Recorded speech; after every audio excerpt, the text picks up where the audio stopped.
अथ पंचमोऽध्यायः कर्मसन्न्यासयोग। श्लोक 1। अर्जुन उवाच सन्न्यासं कर्मणा कृष्ण पुनर्योगं च शंससि यच्छ्रेय ऐत्योरेकं तन्मे ब्रूहि सुनिश्चितम्। भावार्थ, अर्जुन बोले, हे कृष्ण, आप कर्मों के संन्यास की और फिर कर्मयोग की प्रशंसा करते हैं, इसलिए इन दोनों में से जो एक मेरे लिए भली भांति निश्चित कल्याणकारक साधन हो उसको कहिए। श्लोक 2। श्री भगवानुवाच संन्यासा कर्मयोगश्च निःश्रेयस्करावुभौ तयोस्तु कर्म संन्यासात् कर्मयोगो विशिष्यते। भावार्थ, श्री भगवान बोले, कर्म संन्यास और कर्मयोग ये दोनों ही परम कल्याण के करने वाले हैं, परंतु उन दोनों में भी कर्म संन्यास से कर्मयोग साधन में सुगम होने से श्रेष्ठ है। श्लोक 3। ज्ञेयः स नित्य संन्यासी यो न द्वेष्टि न कांक्षति निर्द्वन्द्वो ही महाबाहो सुखं बंधात् प्रमुच्यते। भावार्थ, हे अर्जुन, जो पुरुष न किसी से द्वेष करता है और न किसी की आकांक्षा करता है वह कर्मयोगी सदा सन्यासी ही समझने योग्य है, क्योंकि रागद्वेषादि द्वंद्वों से रहित पुरुष सुखपूर्वक संसार बंधन से मुक्त हो जाता है। श्लोक 4। सांख्ययोगो पृथक बालाः प्रवदन्ति न पंडिताः एकम्प्यास्थिता सम्यगुभयोर्विन्दते फलम्। भावार्थ, उपर्युक्त संन्यास और कर्मयोग को मूर्ख लोग पृथक पृथक फल देने वाले कहते हैं, न कि पंडित जन, क्योंकि दोनों में से एक में भी सम्यक प्रकार से स्थित पुरुष दोनों के फलरूप परमात्मा को प्राप्त होता है। श्लोक 5। यत्सांख्यः प्राप्यते स्थानं तद्योगैरपि गम्यते एकं सांख्यं च योगं च यः पश्यति स पश्यति। भावार्थ, ज्ञान योगियों द्वारा जो परमधाम प्राप्त किया जाता है कर्मयोगियों द्वारा भी वही प्राप्त किया जाता है, इसलिए जो पुरुष ज्ञानयोग और कर्मयोग को फलरूप में एक देखता है वही यथार्थ देखता है। श्लोक 6। संन्यासस्तु महाबाहो दुःखमाप्तुम्योगता योगयुक्तो मुनिर्ब्रह्म न चिरेणाधिगच्छति। भावार्थ, परंतु हे अर्जुन, कर्मयोग के बिना संन्यास अर्थात मन, इंद्रिय और शरीर द्वारा होने वाले संपूर्ण कर्मों में कर्तापन का त्याग प्राप्त होना कठिन है, और भगवत स्वरूप को मनन करने वाला कर्मयोगी परब्रह्म परमात्मा को शीघ्र ही प्राप्त हो जाता है। श्लोक 7। योगयुक्तो विशुद्धात्मा विजितात्मा जितेन्द्रिया सर्वभूतात्म भूतात्मा कुर्वन्नपि न लिप्यते। भावार्थ, जिसका मन अपने वश में है, जो जितेंद्रिय एवं विशुद्ध अंतःकरण वाला है और संपूर्ण प्राणियों का आत्मरूप परमात्मा ही जिसका आत्मा है, ऐसा कर्मयोगी कर्म करता हुआ भी लिप्त नहीं होता। श्लोक 8। नैव किंचित करोमीति युक्तो मन्येत तत्ववित्। श्लोक 9। प्रल्पन विसृजन गरिहणन्नुन्मिषन् निमिषन्नपि इंद्रियाणीन्द्रियार्थेषु वर्तन इति धारयन्। भावार्थ, तत्व को जानने वाला सांख्ययोगी तो देखता हुआ, सुनता हुआ, स्पर्श करता हुआ, सूंघता हुआ, भोजन करता हुआ, गमन करता हुआ, सोता हुआ, श्वास लेता हुआ, बोलता हुआ, त्यागता हुआ, ग्रहण करता हुआ तथा आँखों को खोलता और मूंदता हुआ भी सब इंद्रियां अपने अपने अर्थों में बरत रही है, इस प्रकार समझकर निःसंदेह ऐसा माने कि मैं कुछ भी नहीं करता हूँ। श्लोक 10। ब्राह्मण्याधाय कर्माणि संगत त्यक्त्वा करोति यः लिप्यते न स पापेन पद्मपत्रमिवाम्भसा। भावार्थ, जो पुरुष सब कर्मों को परमात्मा में अर्पण करके और आसक्ति को त्याग कर कर्म करता है,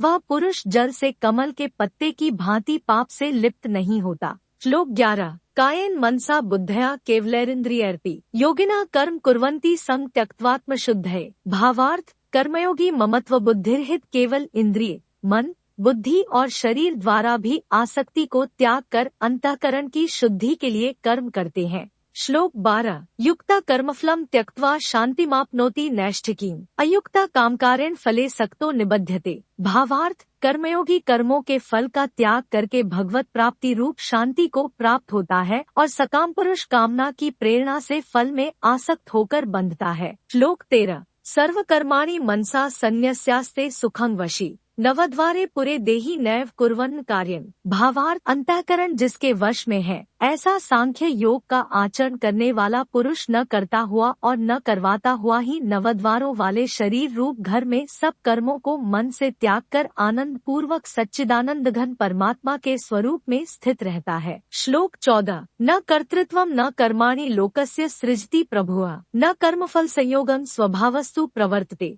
भावार्थ, परमेश्वर मनुष्यों के न तो कर्तापन की, न कर्मों की और न कर्मफल के संयोग की रचना करते हैं, किंतु स्वभाव ही बरत रहा है। श्लोक 15 नादत्ते कस्यचित् पापम न चैव सुकृतम विभुआ अज्ञानेनावृतम ज्ञानं तेन मुह्यन्ति जन्तवा। भावार्थ सर्वव्यापी परमेश्वर भी न किसी के पाप कर्म को और न किसी के शुभ कर्म को ही ग्रहण करता है, किंतु अज्ञान द्वारा ज्ञान ढका हुआ है, उसी से सब अज्ञानी मनुष्य मोहित हो रहे हैं। श्लोक 16 ज्ञानेन तो तदज्ञानम येषा नाशितमात्मना तेषामादित्यवज्ञानम प्रकाशति तत्परम। भावार्थ परंतु जिनका वह अज्ञान परमात्मा के तत्व ज्ञान द्वारा नष्ट कर दिया गया है, उनका वह ज्ञान सूर्य के सदृश उस सच्चिदानंदघन परमात्मा को प्रकाशित कर देता है। श्लोक 17 तद्बुद्धिस्तदात्मानस्तन्निष्ठास्तत्परायणा गच्छन्ते पुनरावृत्ति ज्ञान निर्धूत कल्मषाः। भावार्थ जिनका मन तद्रूप हो रहा है, जिनकी बुद्धि तद्रूप हो रही है और सच्चिदानंद घन परमात्मा में ही जिनकी निरंतर एक ही भाव से स्थिति है, ऐसे तत्परायण पुरुष ज्ञान द्वारा पाप रहित होकर अपुनरावृत्ति को अर्थात परमति को प्राप्त होते हैं। श्लोक 18 विद्याविन्य संपन्ने ब्राह्मणे गवी हस्तिनी शुनि चैव श्वपाके च पंडिताः समदर्शिना। भावार्थ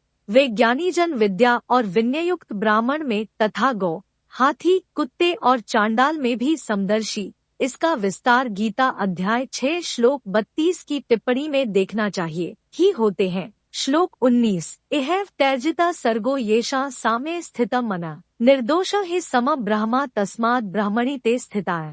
भावार्थ जिनका मन संभाव में स्थित है, उनके द्वारा इस जीवित अवस्था में ही संपूर्ण संसार जीत लिया गया है, क्योंकि सच्चिदानंदघन परमात्मा निर्दोष और सम है, इससे वे सच्चिदानंदघन परमात्मा में ही स्थित है। श्लोक 20 न प्रहृष्यत् प्रियं प्राप्य नोद्विजत् प्राप्य चाप्रियम स्थिर बुद्धिर सम्मूढ़ो ब्रह्मविद् ब्रह्मणि स्थितः।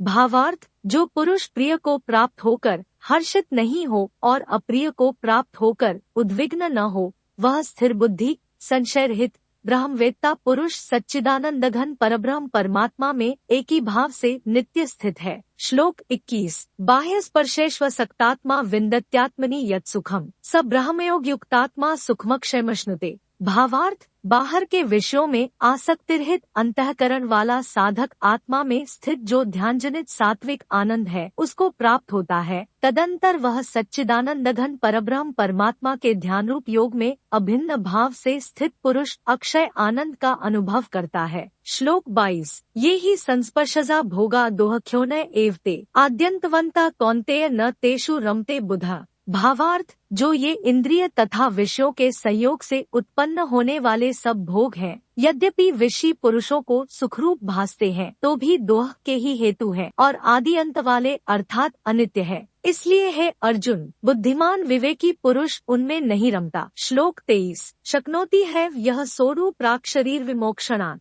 काम क्रोधोद्भवम वेगम स युक्ता स सुखी नरा। भावार्थ जो साधक इस मनुष्य शरीर में शरीर का नाश होने से पहले पहले ही काम क्रोध से उत्पन्न होने वाले वेग को सहन करने में समर्थ हो जाता है, वही पुरुष योगी है और वही सुखी है। श्लोक 24 योऽन्तः सुखोऽन्तरारामस्तथान्तर ज्योतिरेव यः स योगी ब्रह्म निर्वाणम ब्रह्मभूतोऽधिगच्छति। भावार्थ जो पुरुष अंतरात्मा में ही सुख वाला है, आत्मा में ही रमण करने वाला है तथा जो आत्मा में ही ज्ञान वाला है, वह सच्चिदानंदघन परब्रह्म परमात्मा के साथ एक ही भाव को प्राप्त सांख्य योगी शांत ब्रह्मा को प्राप्त होता है। श्लोक 25 लभन्ते ब्रह्म निर्वाणम ऋषयः क्षीणकल्मषाय छिन्नद्वैधा यतात्मानः सर्वभूतहिते रताय। भावार्थ जिनके सब पाप नष्ट हो गए हैं, जिनके सब संशय ज्ञान द्वारा निवृत्त हो गए हैं, जो संपूर्ण प्राणियों के हित में रत है और जिनका जीता हुआ मन निश्चल भाव से परमात्मा में स्थित है, वे ब्रह्मवेत्ता पुरुष शांत ब्रह्मा को प्राप्त होते हैं। श्लोक 26 काम क्रोध वियुक्ताना यतीना यच्चेत्साम अभितो ब्रह्म निर्वाण वर्तते विदितात्मनाम। भावार्थ काम क्रोध से रहित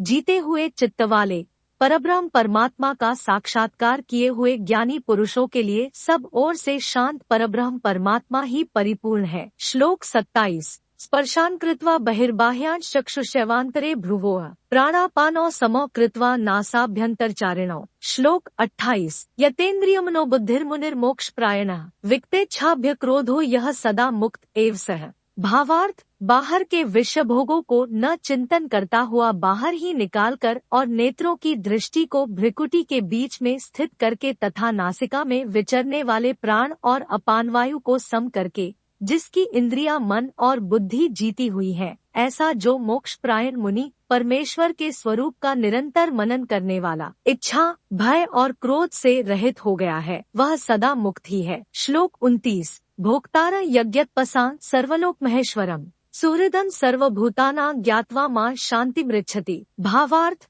मेरा भक्त मुझको सब यज्ञ और तपो का भोगने वाला, संपूर्ण लोकों के ईश्वरों का भी ईश्वर तथा संपूर्ण भूत प्राणियों का सुहृद अर्थात स्वार्थरहित दयालु और प्रेमी, ऐसा तत्व से जानकर शांति को प्राप्त होता है। तत्सदिति श्रीमद्भगवद्गीतासूपनिषत्सु ब्रह्म विद्यायां योगशास्त्रे श्री कृष्णार्जुन संवादे कर्म संन्यासयोगो नाम पंचमोऽध्यायः।